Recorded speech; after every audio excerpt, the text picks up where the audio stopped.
Every baby Tenno has a dream of, instead of struggling with level 20 enemies, being able to absolutely nuke rooms of level 100 enemies. Today, we are going to make that dream become a reality for you guys. Welcome back to the channel. I am your host, Salt0. I make daily Warframe content, and today we are going to be doing a detailed guide on the 6 advanced forms of elemental damage, as well as the 3 what I'm going to call exotic forms of damage. So with that out of the way, let's jump into our first form of damage, and it is going to be blast damage. Blast damage will result when you combine a cold mod and a heat damage mod, and its effect is as follows.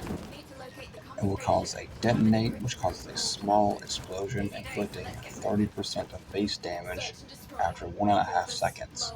If the effect is forced to end early, either by reaching a maximum 10 stacks, or if the target dies before the maximum 10 seconds reached, the stacks are dealt simultaneously to all enemies within a 5-meter radius and are dealt at a 300% of base damage.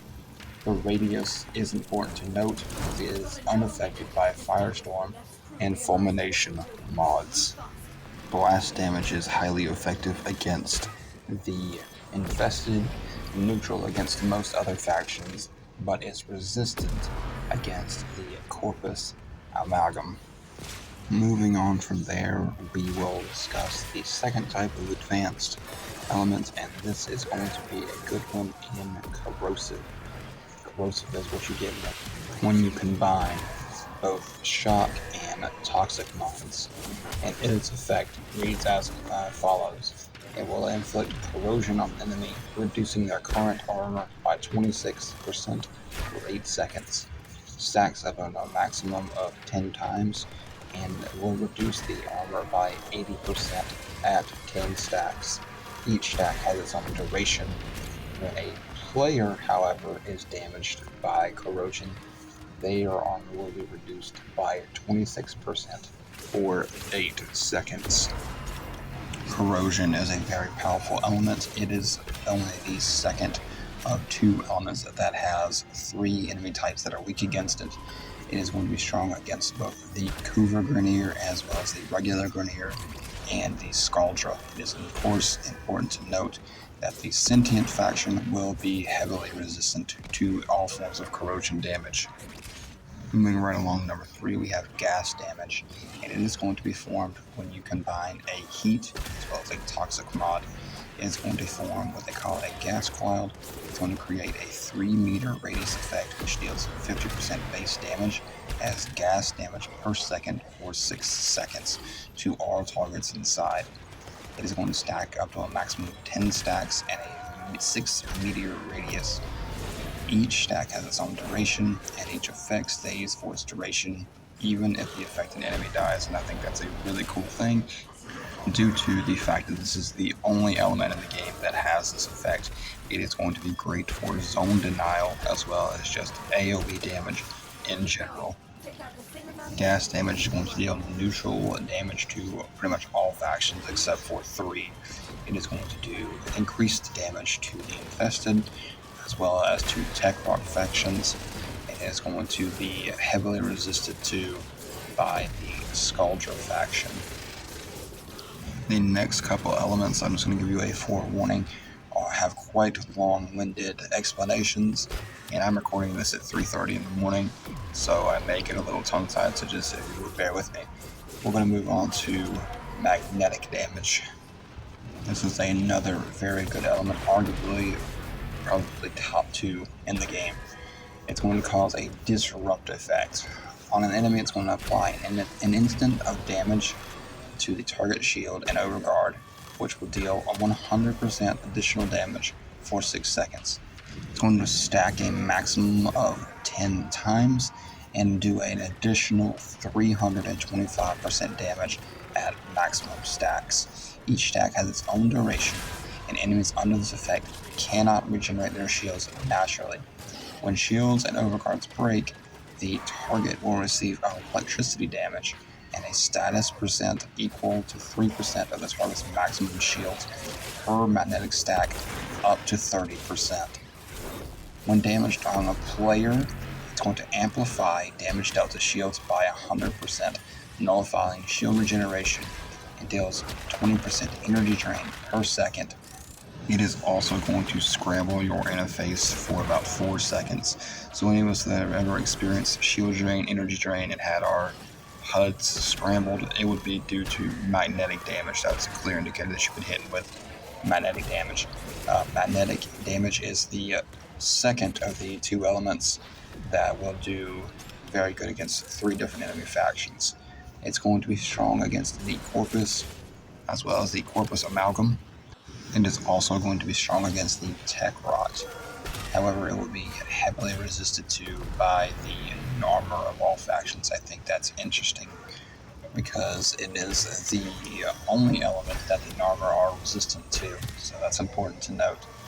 Moving right along, we're going to move on to Radiation, and it, much like the Orb of Confusion, prolonged exposure to radiation, in the words of the legendary Mermaid Man, will cause the enemies of Warframe to experience confusion. Enemies affected with radiation will attack the closest ally of their own, enemy to you but ally of their own, with 100% bonus damage and will be attacked in return for 12 seconds. Also, it will apply a 100% damage buff to allied units, stacks a maximum of 10 times, and 550 damage against allied units at max stack. Each stack has its own duration. And that's a little confusing to read. It took me like 3 times to read that, so I just want to kind of paraphrase. So basically what it's going to do is it's going to turn the enemies against each other. Enemies that are hit with radiation are going to gain a small buff. They're going to gain a grand total of 550% against their own allied units. And that's, like I said, it's going to have its own duration per stack. Now let's talk about bosses. Bosses will have increased damage received from other units that are affected with radiation.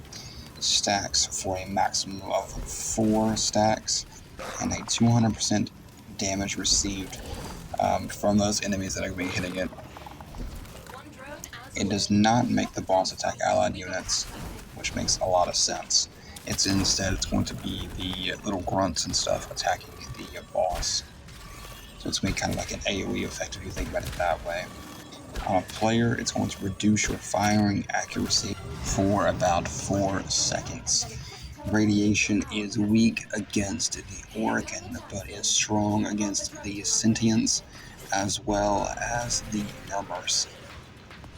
Before we move on to the final of the 6 advanced elements, if you guys are enjoying the video so far, if you learned anything, make sure you smash that like button, and perhaps even sub to the channel. We would love to have you guys here.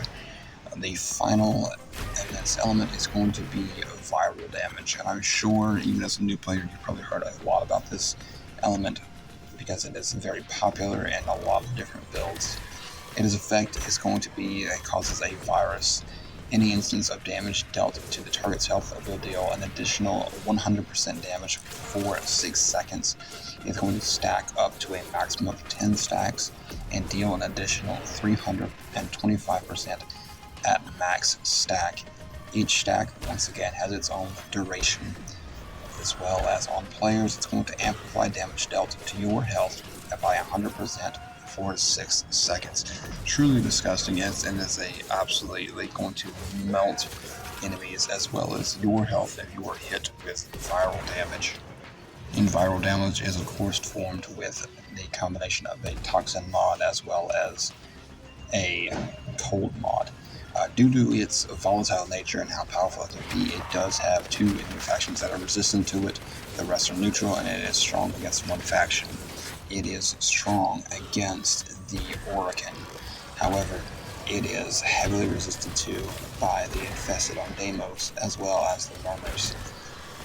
I am going to go ahead and throw up this chart for you guys to help you kind of remember what mods combine with what to create advanced elements. I also previously made a video just yesterday detailing 5 myths that new players are still being tripped up by, and in that video I detail the breakdown of the 3 physical forms of the damage as well as the 4 basic elemental damage types. So if you guys want to check that video out, combined with the knowledge you have of this video, it'll really help you get a good handle on elements and how to get the most out of dealing damage with the different element types as well as the physical damage types.